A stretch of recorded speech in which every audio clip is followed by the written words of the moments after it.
college, and I found, by way of the YMCA, an opportunity to teach English in Taiwan, and that was just an amazing thrill. I don't know how many of you have actually been to Japan or to the Far East, but if you have, you'll know what I'm talking about. There's just nothing like that first day when you get off the airplane or you get into a city and you see all the signs in foreign, or in kanji if you're in Japan, or in the Chinese characters if you're in China. I was just swept away by all that, and I fell in head first, and I spent the next 5 years of my life really between Taiwan and Japan. And that's a whole other story, but if any of you ever get the chance to teach English overseas, I'd say go for it.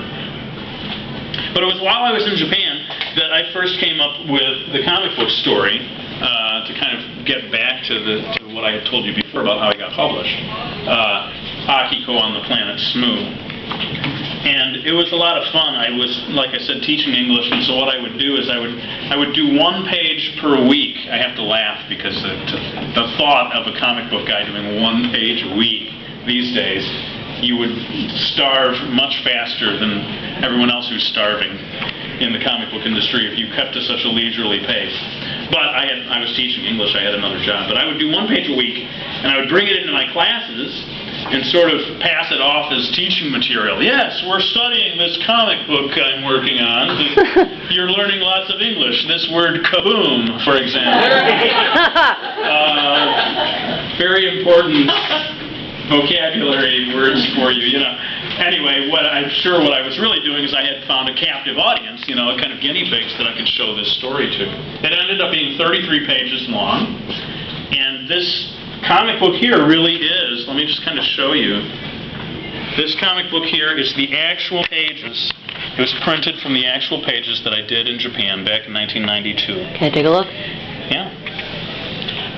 If you know anything about zipatone, the Japanese gray tones, you can actually see here, I don't know if your camera's going to pick that up, but there's a line, because I didn't have a big enough piece of zipatone, so I had to splice together 2 of them. Let me go ahead and just let people have a quick peek.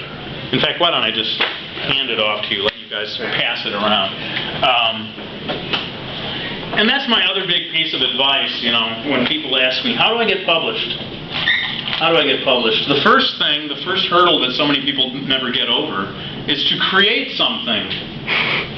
Create a book that can be published. And don't kid yourself. Look real hard at what's out there, see how professional it is, and look real hard at what you're doing, and make sure that yours is at least as good, if not better, so that you can have the opportunity to get published.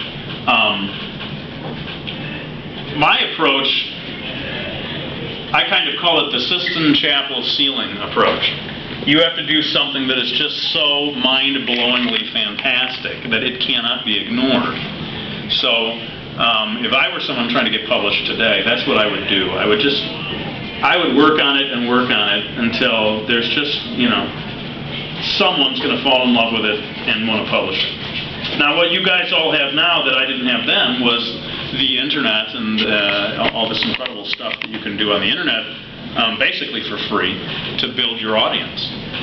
So that's another piece of advice I give there. But let me tell you about how it worked for me, how in 1995, I think it was, or 94, somewhere around there, I got the opportunity to meet with a guy at Fantagraphics. I don't know if anybody knows the Fantagraphics are some of the finest comic books published in America, but they are very intellectual comics, and they are very, very selective about what they will publish. I had a friend who knew somebody at Fantagraphics, and I was going out to Seattle, and my friend, his name is Tom Powers, said, "Oh, Mark, I'll let you go in and talk to this guy. And he can give you advice about getting published." And so I went in. This guy's name is Eric Reynolds. He's still there at Fantagraphics. And I really have to credit Eric for being the first guy to look at my raw pages that's going around the room now of Akiko on the Planet Smoo. He was the first guy to look at it and say, "Mark, this is ready to be published right now." He said, "All you got to do is mail this around," and that was what I was dying to hear.